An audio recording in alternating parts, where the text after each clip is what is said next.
നമസ്കാരം. Raf talk ഫുട്ബോളിലേക്ക് അവർക്കും സ്വാഗതം. തനിക്ക് മടങ്ങി പോകണം, പ്രീമിയർ ലീഗിൽ നിന്ന് മടങ്ങി ബ്രസീലിയറോ ലീഗിലേക്ക് തന്നെ മടങ്ങി പോകണമെന്നാവശ്യപ്പെട്ടിരിക്കുകയാണ് ബ്രസീലിയൻ സൂപ്പർ താരം ലൂക്കാസ് പക്കേറ്റ. വെസ്റ്റാമിനോട് ഇങ്ങനെ ഒരു ആവശ്യം അദ്ദേഹം ഉന്നയിച്ചു കഴിഞ്ഞു.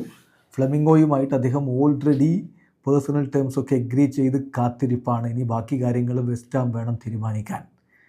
ഏതായാലും പ്രീമിയർ ലീഗിൽ അദ്ദേഹത്തിൻ്റെ സ്റ്റേ അത്ര സുഖകരമായിരുന്നില്ല. ഒരു കേസും മറ്റുമൊക്കെ ആയിട്ട് അദ്ദേഹത്തെ വല്ലാതെ വലച്ചു കളഞ്ഞു. പക്ഷേ ഇപ്പോൾ അതൊക്കെ അദ്ദേഹം ക്ലിയർ ചെയ്ത് നിൽപ്പാണ്. ഇനി അവിടെ തുടരാൻ താല്പര്യമില്ല എന്ന് തന്നെ അദ്ദേഹം പറയുന്നു.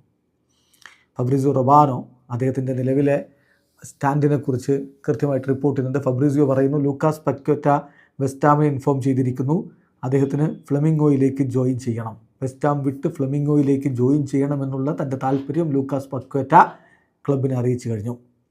പേഴ്സണൽ ടേംസ് ദിവസങ്ങൾക്ക് മുമ്പ് തന്നെ എഗ്രി ചെയ്ത് കഴിഞ്ഞതാണ്.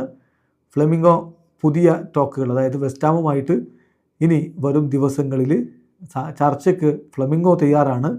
ഇംഗ്ലീഷ് ക്ലബ്ബ് ഇപ്പോൾ അദ്ദേഹത്തെ കൈവിടണോ വേണ്ടയോ എന്ന കാര്യത്തിൽ ഒരു തീരുമാനത്തിലേക്ക് എത്തിയിട്ടില്ല. വരും ദിവസങ്ങളിൽ അതിലേക്ക് പോകും എന്നാണ് റിപ്പോർട്ട്. അപ്പോൾ ലൂക്കാസ് പക്കേറ്റയെ സംബന്ധിച്ചിടത്തോളം നമുക്കറിയാം, 2007 മുതൽ ഫ്ലെമിംഗോയിലുണ്ടായിരുന്ന ആളാണ്. അവിടെയാണ് അദ്ദേഹത്തിൻ്റെ യൂത്ത് കരിയർ. 2016 മുതൽ അദ്ദേഹം അവരുടെ ടീമിന് വേണ്ടി സീനിയർ കരിയർ കളിക്കുന്നു. 2019 വരെ അവിടെയായിരുന്നു.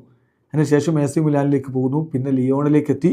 അവിടെ നിന്ന് 2022 വെസ്റ്റാം യുണൈറ്റഡിലേക്ക് എത്തിയത്. ബ്രസീലിയൻ ഫുട്ബോളിൽ മധ്യനിരയിൽ വളരെ മികച്ച രൂപത്തിൽ കാര്യങ്ങൾ കൈകാര്യം ചെയ്യാൻ കെൽപ്പുള്ള താരമായിട്ടാണ് അദ്ദേഹത്തെ കണക്കാക്കുന്നത്. ബ്രസീലിൻ്റെ അണ്ടർ-20 ടീമിൽ അദ്ദേഹം കളിച്ചിരുന്നു. സീനിയർ ടീമിന് വേണ്ടി ഓൾറെഡി 61 അന്താരാഷ്ട്ര മത്സരങ്ങൾ കളിച്ചിട്ടുള്ള ആളാണ്. അടുത്ത വേൾഡ് കപ്പ് സ്ക്വാഡിലേക്ക് ആഞ്ചലോട്ടി പരിഗണിക്കുന്നയാളാണ്. സോ അദ്ദേഹം നാട്ടിലേക്ക് മടങ്ങി ബ്രസീലിൽ തന്നെ കളി തുടരാൻ ആഗ്രഹിക്കുന്നു. വീഡിയോ അവസാനിക്കുന്ന ഫുട്ബോൾ ലോകത്തെ കൂടുതൽ വിശേഷങ്ങളുമായി റാഫ് ടോക്സിൽ എത്താം.